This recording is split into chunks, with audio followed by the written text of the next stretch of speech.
Hi guys, I hope you're all well today on this lovely Tuesday. I am jumping on live now for my new regular weekly live video check-in. Um, if you are part of my beautiful conscious communication email list, you will have gotten a little love note from me yesterday, just talking about a few changes that I'm making within my business and in the way that I am focusing on content creation. One of which is that my writing now is really focused on writing for some of the external channels that are beautiful and kind enough to be reaching out and inviting me to contribute to them. And I've been feeling really called to start to share with my own community through video more. So now you will catch me jumping on here live and talking to you, I guess in like a really raw and unscripted way on a weekly basis. So I'm going to be here on Tuesdays, which I'm really excited about. And also, if you wanted some more, I'm also live on a weekly basis in the Business with Heart Facebook group, which is a beautiful space for female entrepreneurs to join in. We do 10-minute heart classes in there 3 times a week. So I am in there with the lovely Ainsley from Starting with A and Amy from Designing Her Life and Solopreneur Society. And the 3 of us are each in there once a week live. So you get heaps and heaps of insights and goodness and tools and tips from 3 different perspectives. So that is a really great place for you to jump on and get a little bit more if you're just seeking a bit more guidance and inspiration. But what I wanted to talk to you about today is the power of PR and how self-promotion can actually feel good. So I'm going to talk about the power of PR to start with and the impact and effect that it can have on your business. Now, a few years ago, you would have found me on a Tuesday in a very different position. I would have been, in my corporate gear, in the city in Sydney, probably coffee in hand constantly throughout the day. I was highly caffeinated. I was highly stressed. I was working my ass off and I was climbing that corporate ladder like it was no one's business. I had a very clear vision of where I was going long-term in my corporate career, and I had my eyes set on that next rung on the ladder that I was going to be climbing up to. Now, as part of my corporate career, I worked in in-house roles and I worked in agency roles. One of my in-house roles was with Gumtree, which if you are an Aussie, you'll be familiar with. But before I worked with them in-house, they were one of my clients when I was agency side. And I think even though this is a corporate example, it's a really beautiful demonstration of just how powerful and impactful PR can be. So for so many solopreneurs and startups and new businesses, one of the biggest barriers that we come up against is money and being able to afford to market and advertise and promote, right? It's tricky, like when you're starting out, you've got to make those pennies stretch and you have to wear every single different hat that there is within your business. And when you are the whole entire team, marketing and promotion, dedicating money to that versus being able to kind of pay your bills and keep yourself running can feel really confronting, and it can be a really difficult decision to make. So the beautiful thing about PR is that it doesn't take a huge investment. And I think with this corporate example of working with Gumtree, when I first started to work with them as a client of mine, they had been around for a while, you know, and they were, I guess, they were known within specific circles in Australia, like particularly within the backpacker kind of market. You know, Gumtree was quite well known within that kind of travellers and younger generation space. But it had been, you know, like a bit of a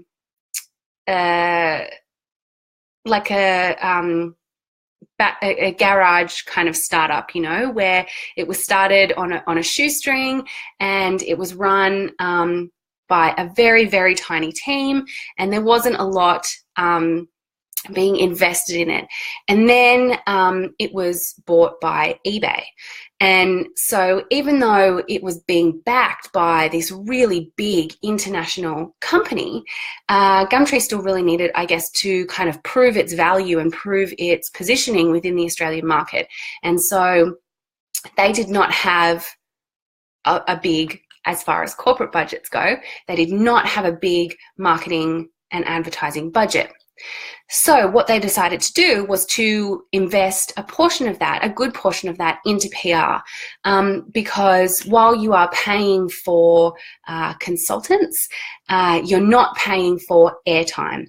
And the value of PR also extends beyond that of advertising, because, you know, if you're reading an article in a newspaper, there's a whole lot of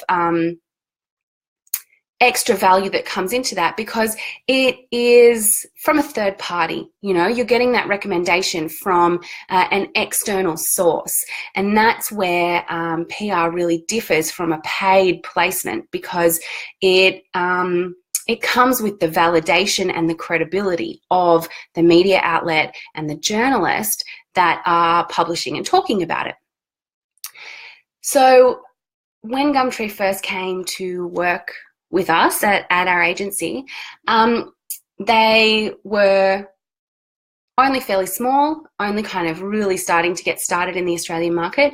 Within a couple of years, and like I really say this, you know, with all of the numbers and figures to back it up, but Gumtree's growth was incredible. They had, you know, triple-digit percentage growth year on year for 4 years or something in a row.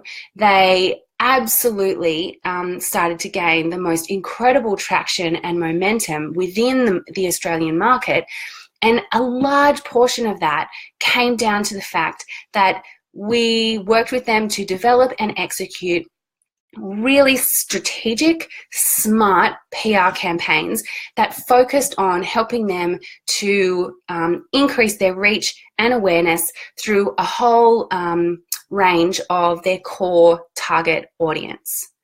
So the growth, really, you could even see it like in the reporting and tracking that we were doing. When we launched a campaign, traffic would increase. You know, there'd be a nice big spike, and then it would kind of stay up a little bit higher and continue. So it was a really amazing example to see, like, the direct correlation between a piece of amazing PR and the traffic that it could drive to their website.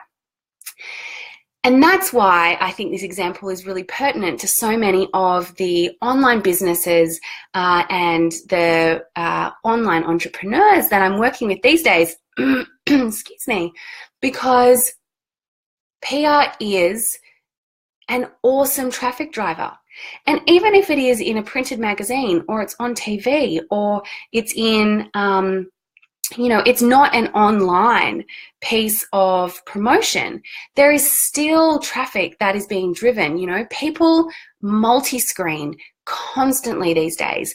You see something mentioned on the news, or, you know, on your favorite talkback show, and you can straight away jump on and check it out online. You read about something in your magazine. I would say 9 times out of 10, your phone is not going to be further than arm's reach away from you. So you can, again, grab it, check it out, find out more. The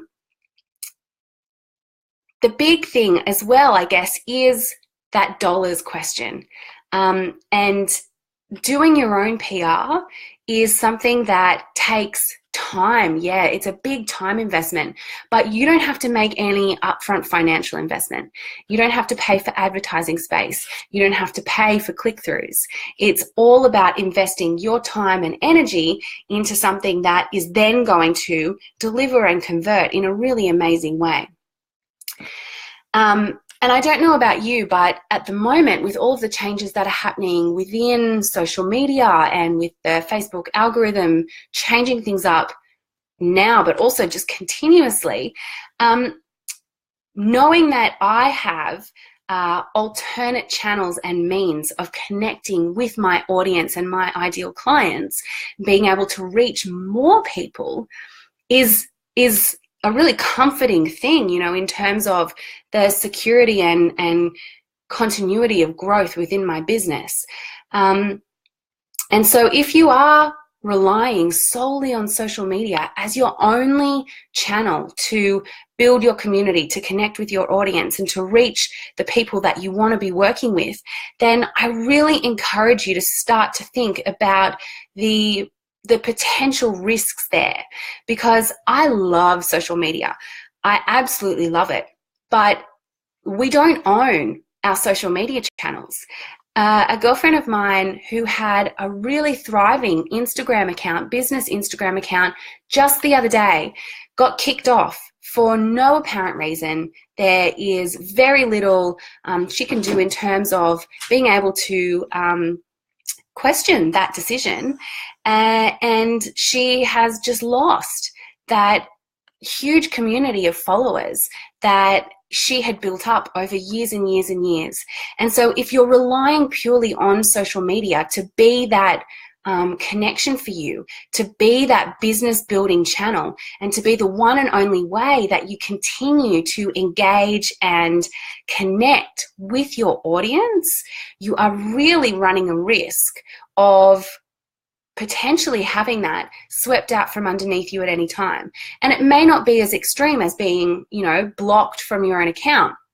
It may just be that the algorithm changes again and makes it even harder for you to reach and connect with more people.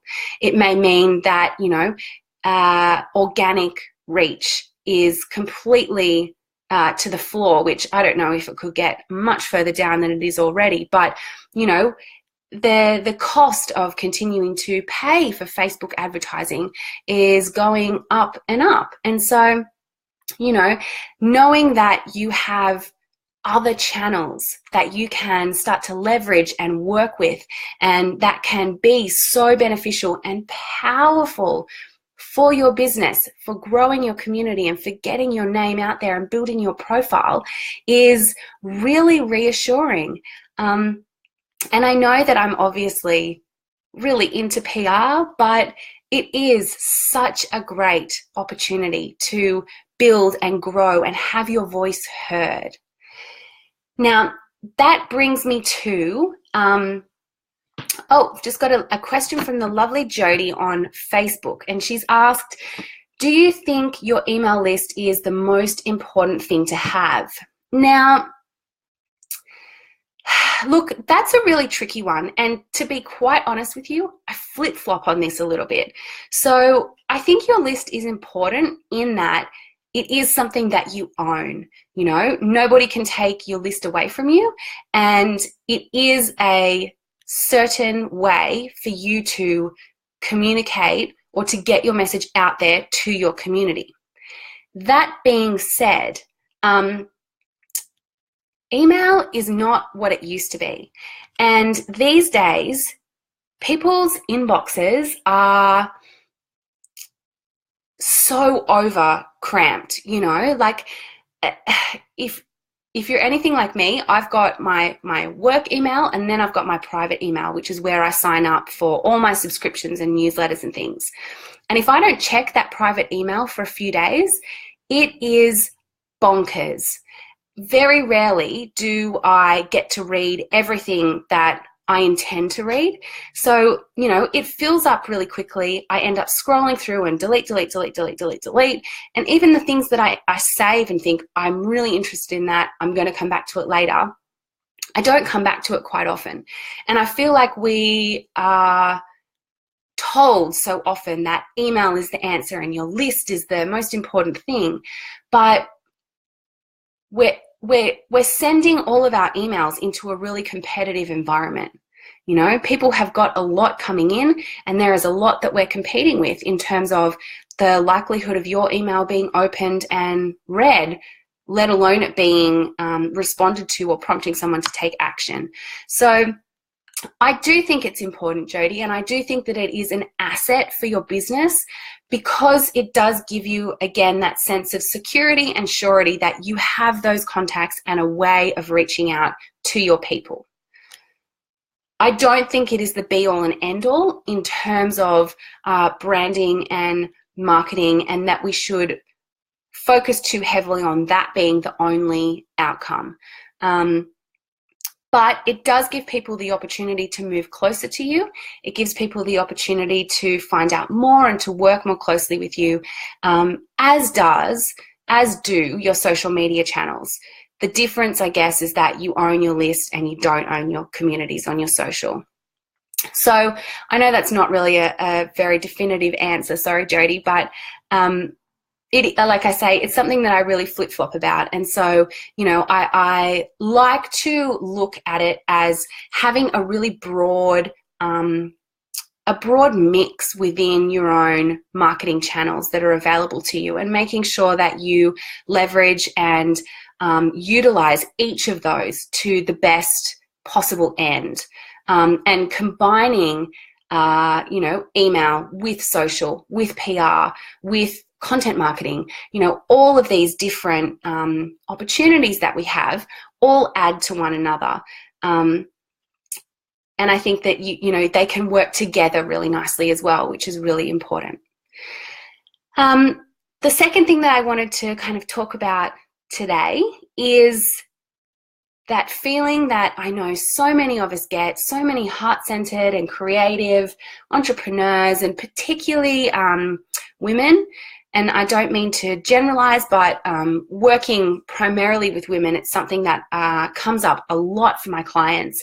And that is feeling like selling and self-promotion is yucky and out of alignment with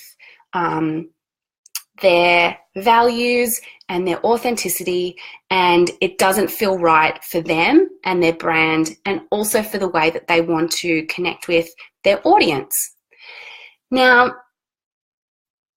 I've got two things that I want to kind of say on this, because the first thing is that if you come back to your audience and to your ideal client or customer as being the focus of what you're doing, then focusing on them and how your business, your offerings, your products and services can serve and benefit those people is really important. You know, that's the basis for everything that we do in a purpose-driven and soul-centered PR approach.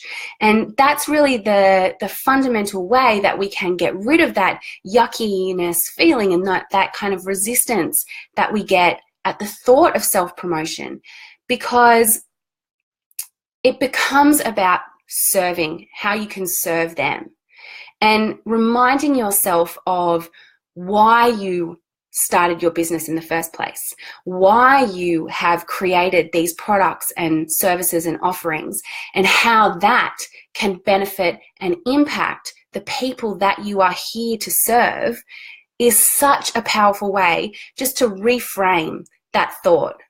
And when you can take that little reframe, it switches it from like selling and self-promotion to sharing and serving. And I think if you can come at it from that way, if you can come at any of your PR or self-promotion or any of your marketing full stop from that position of sharing, it allows you to really tap into the passion and purpose behind what you're doing, and lets that fuel and empower your message.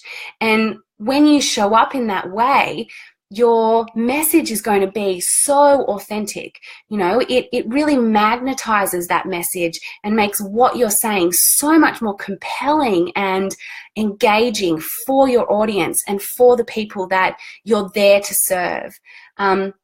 So reframing the way that you're approaching things to be about sharing, to be about serving, and doing that by keeping your ideal client or customer as the core focus of what it is that you're doing and what you're saying is really powerful and really important. So that's what I wanted to share with you today, and thank you so much for everyone who's been tuning in live.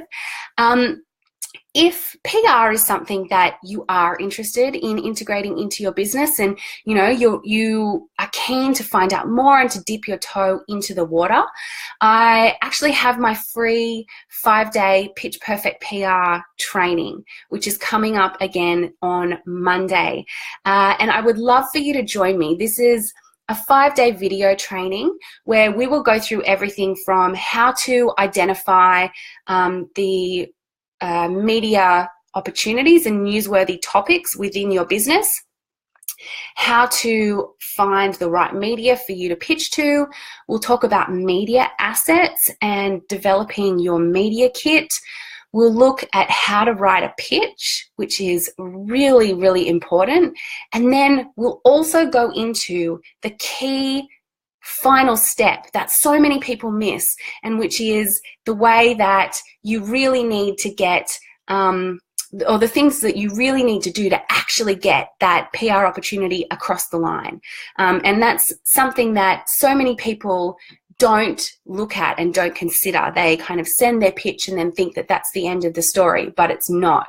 So I would love for you to join me in that free training. If you want to find out more, you can head on over to my website, or you can check out the links in my bio, either on Facebook or on Insta. So thank you very much for tuning in today. And like I said at the beginning, I'll be here every Tuesday now moving forward. So I'm really excited to start to share more with you through video and to come to you guys in, I guess, more of like my kind of natural raw state. So quite often expect me to be, you know, no hair done, no makeup, the way that I am behind the scenes when I'm working from home, in the yoga pants and in my bedroom like I am right now. So thank you very much for joining in, guys, and I will see you again soon. Okay, bye.